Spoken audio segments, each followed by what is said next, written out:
के अंदर हनुमान जी बेनीवाल के नेतृत्व में हम एसआई भर्ती का विद्रोह करने और अपने अपने स्टूडेंट जितने भी इतने सारे बैठे हैं, इनमें से एक भी फ्री नहीं है और भर्ती परीक्षा की निरंतर तैयारी कर रहे हैं। वो तैयारी भी पिछले 4-5 साल से कर रहे हैं। तो आप सभी को भविष्य ध्यान में रखते हुए युवाओं को और भर्ती परीक्षा को रद्द करना चाहिए। जैसे कि बहुत मुश्किलों से तो भर्ती परीक्षा निकलती है, चुनाव के कारण डिले हो जाते हैं या फिर आचार संहिता लग जाती है और फिर जैसे तैसे भर्ती परीक्षा निकलती है तो फिर नॉर्मलाइजेशन, मुझे तो ऐसा लगता है कि जैसे बीजेपी सरकार का नॉर्मलाइजेशन एक फार्मूला है। जो भी विधायक मंत्री है पिछले 25-30 सालों से सरकार के अंदर लगे हुए हैं, उनको तो सीएम बनाया नहीं है और भजनलाल सरकार जी जिनका कोई नाम नहीं था उनको पहली बार में सीएम बना दिया। वैसे ही नॉर्मलाइजेशन किया है उन्होंने पशु परिचर परीक्षा के अंदर। जो तैयारी कर रहे थे विद्यार्थी, जिनका पहली पारी में, दूसरी पारी में या तीसरी पारी में नंबर आया, उनको तो सिलेक्शन दिया नहीं है और चौथी पारी के अंदर पेपर टफ का कारण नॉर्मलाइजेशन निकाल दिया उन्होंने।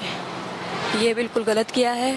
और पुलिस बल के अंदर भर्ती होना जितना महत्वपूर्ण है उतना ही प्रतिष्ठित भी है। तो हम ये चाहते हैं कि प्रतिष्ठा जिन विद्यार्थियों को मिले वो विद्यार्थियों को मिले जो वास्तव में इनके योग्य है, न कि वो धन के बल पर और अपनी शक्ति के बल पर इस भर्ती परीक्षा में शामिल हुए। ये बिल्कुल गलत है। राजस्थान का पूरे भारत के अंदर बेइज्जती हो रही है।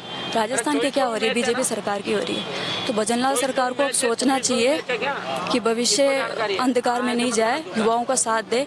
बाद में युवाओं की फिर आस टूट जाएगी। मैं जानती हूँ कि पहले भर्ती परीक्षा निकलती है और फिर उसका पेपर होता है 6 महीने बाद। फिर पता नहीं क्या होता है कि वो पेपर आगे कर देते हैं 3 महीने के लिए और फिर 3 महीने के लिए आगे करते हैं तो फिर रिजल्ट निकालने में देरी करते हैं। फिर रिजल्ट निकलता है तो उनको नियुक्ति देने में देरी करते हैं। तो युवाओं के पास अब यही समय नहीं रह गया है कि वो बार बार धरना देते रहे। अगर धरना ही देते रहेंगे तो फिर पढ़ेंगे कब? पढ़ेंगे नहीं तो फिर देश का विकास नहीं होगा।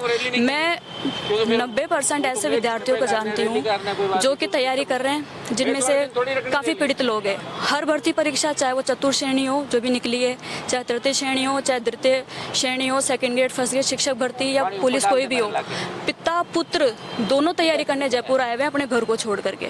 महिला बेटी दोनों तैयारी करने आए हुए अपने जयपुर को छोड़ करके।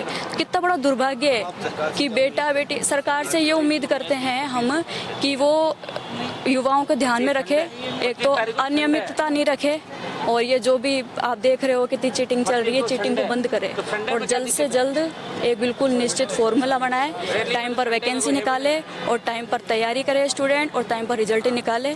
बस यही चाहते हैं।